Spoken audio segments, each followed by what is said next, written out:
Can we please have the conversation again about Ruben Amorim, please? I want to do it now. So again, Fulham obviously go on to equalise. Emile Smith-Rowe could have probably won the game at various points as well.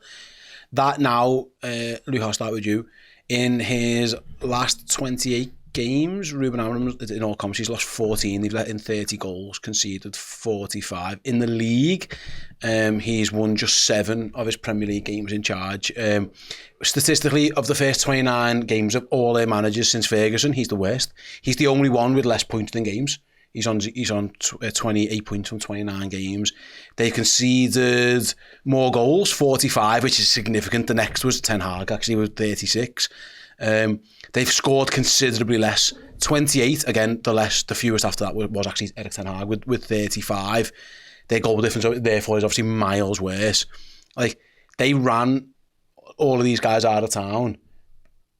What am I missing something with this fella? I reckon it's mad, me, but I reckon at the point where they've just like not stuck with anyone for so long that now they're like, right, we've got to stick with someone, and they've objectively decided that we're going to stick with the one who has the worst record as manager, and it's just funny. It feels toxic, that.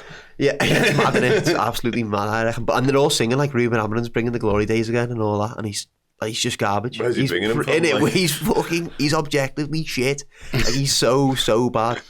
But in my opinion, I really wanted Amorim, you know, when Liverpool linked with him. I was like, I think the City games and stuff was selling me. You know what I mean? Like, I don't know. He was too wedded to the one. Do you actually think he's shit though?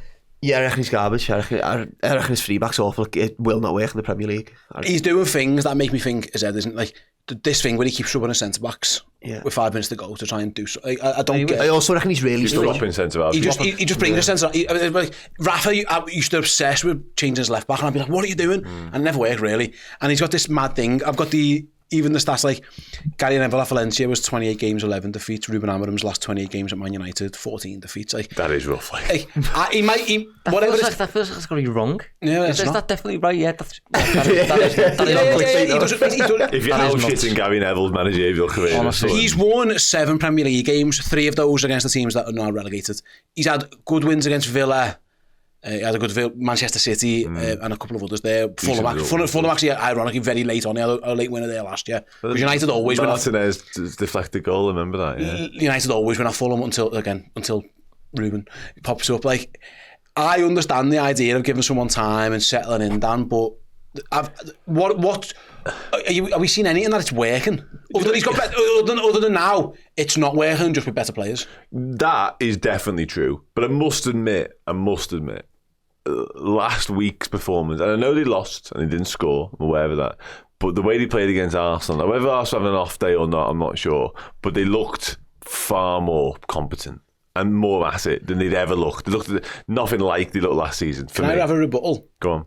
In big games, Amorim's team have done okay. They've done okay, yeah. They've done okay against Liverpool, they've done okay against City, they've done okay against Arsenal. And then they play against the middle of the road and they look like they did yesterday, because that was a conflict again yesterday in terms of performance. Yeah, you're absolutely spot on. The only thing I'd say is there's clearly new signings still. Most of them are Premier League proven, so we're kind of flies in the face on what I'm about to say here. There's clearly new signings settling in, and we're giving a few of our lads passes, aren't we, earlier on today? You know what I mean? So maybe you have to do the same. I think Mateus Cunha's actually looked decent. He probably should have scored once or twice. There's one decent save, I think. Did you get a touch, by the way? Yeah. Far be it for me to put. My Christ, that was a touch. And to the point about why they're sticking with him, Luke might be right in terms of like they've got rid of so many that at some point they're going to have to land on someone and just run with it for a while. I think it's that, and I also think it's the formation stuff and the transfers that they've done because of the formation. Like, they've allowed him to go and sign his players. You can't then get rid, because his system is so different to what most other managers play. You've just kind of got to go with this lad and see if it and hope it works eventually.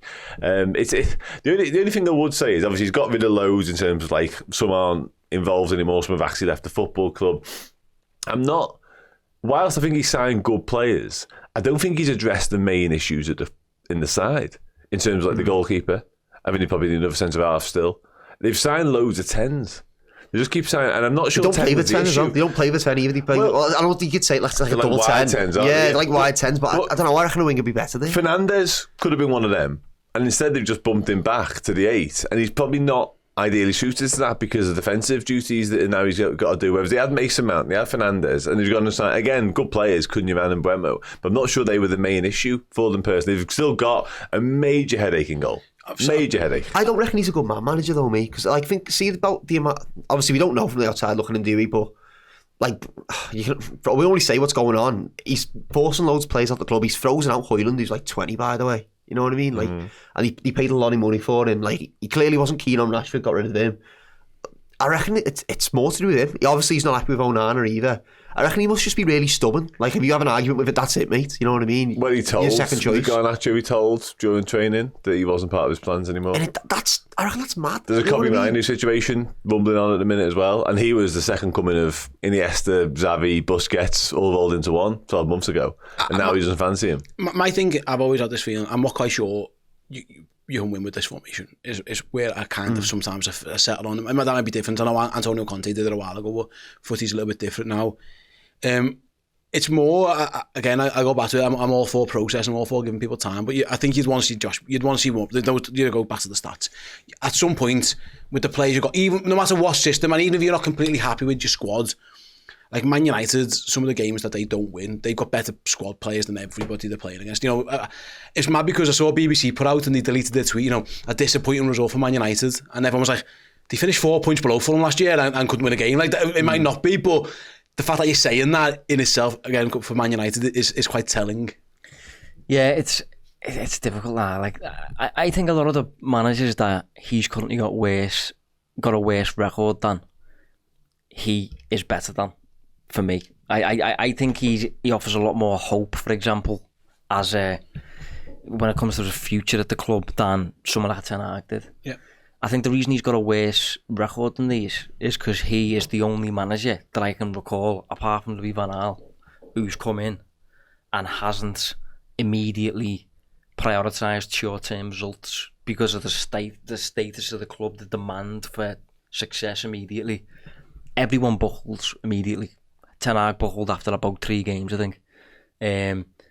And just completely binned his Ajax philosophy and just went towards like, right, we're hitting along, De Gea can't build out from the back, and you go from there and you just manage him week to week. I think Amorim is like sticking to the process. Yep. And I do admire him for that, to be fair.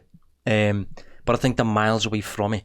The squad was miles away from it when he appointed him. He appointed him in the middle of the season when he's got one system that he works on. He can't play a back three, and that's what he comes in and wants to play. So I have a lot of sympathy towards him, to be honest, and I think there's tons of context as to why they're a bit of a mess. But I think if this doesn't work, they're in such a terrible place because of Dan's point towards if you're building the back three system and you it ultimately fails and you have to get rid of Amorim, you're in a terrible position there. Yeah. Terrible position. We had that conversation at the start of last season. I remember it. Like, and we were basically saying it looks obvious that the reason we dodged Amorim was the back three, because you just have to overhaul the whole squad. You know what I mean? You've got to have more attacking wing backs, as Dan's saying. Maybe you've got to have 2 wide 10s. I reckon. Where does Mo Salah play if you play? Yeah, you're starting to put square holes and round pegs and stuff. So that's the wrong saying, but yeah. Square pegs round holes. You're a late night. It's fine. Yeah, it's fine. So the mad one for me is I don't understand the resources and who decides what at Man United. I'm guessing Amorim's got a bit of control, but I know they've got Jason Wilcox. They've got all of them, but like. There's that old, you know, you're buying the curtains before you fix the foundations of your house. Like, they've clearly got a massive issue in goal. I think, you know, this guy the other day, he's not it. I can tell you now. I watched him trying to defend 3 corner kicks. He's not it. No. They've got I think they've got issues at centre back. I know they all loved De Ligt against Arsenal where he got up against Gyökeres, but that was like groch on groch. I think any time anyone this game went near him, it was a bit different. It just feels like they haven't quite addressed the right problems here. You know, again, maybe that's just they've decided, you know what, we'll blast our way to wins with the attackers and then we'll box this sort of stuff later, but they can't score a goal, Dan. They scored 1 goal this season, an own goal, probably a foul. Yeah. I agree with Josh, by the way, trusting the process, and if you're backing, but like, how long do you back someone for when he's statistically the worst manager you've had starting for since Ferguson's time, really. Yeah, there will naturally come a point where you just cannot continue to go with that project and sort of keep believing in it because, results will ultimately determine. And especially given now, because Josh's point about coming in mid-season and what he inherited and what he had to try and implement and try and change, actually, because it was a bit of upheaval in terms of the system they were playing compared to what he wants. But now, off the back of a full pre-season, a full summer, bringing your own players in and perhaps more importantly, getting rid of the ones you don't want, whether they be deadwood or whether they don't suit the system or whatever, it is imperative that he starts picking up results from a Man United point of view. Maybe Christmas time is sort of a staging point where you look at it and go, right, have we dramatically improved? Can we at least see signs that we are on the right track again? But your point on the goalie is absolutely fundamental. And whether they think... I don't think they do, but whether they still believe that Onana is the answer to this and he's just injured. Are they not signing some lad from France? A young lad, no, I don't think they're bringing him. Belgium, yeah. Lamens, I want to say his name is. Yeah, they're getting him from Antwerp. To be fair, his numbers for the season just gone outrageous when it comes to making saves. But that can happen. You can have one-off amazing season. Mignolet had a brilliant season. Loris Kelly's had a snowman season the season before. Yeah. Mignolet was the same with Sunderland, but then when he comes in, it's a different story. So I don't know too much about him. I just know that he had a really good shot stuff. And not coming in as number one, I would assume. I don't know, to be honest. I don't know if he's decent with his feet. There's been links about it's the number one, like. But to the point, none of them feel like, again, come back to our early conversation around the lad who's currently not wanted at PSG.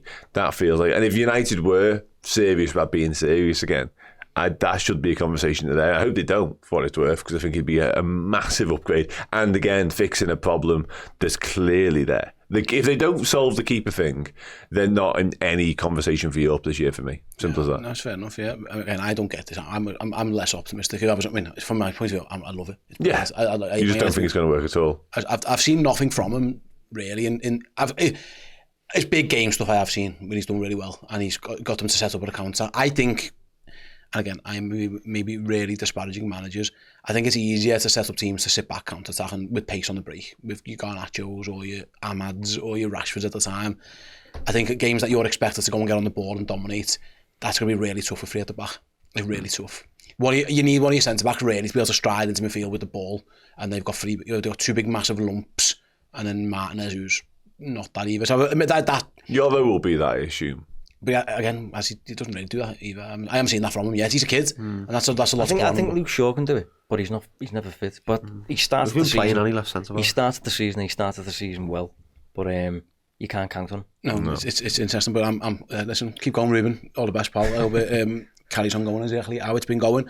That was a clip from the Biased Transfer podcast. To check out the whole show, head to redmenplus.com or click the link in the description.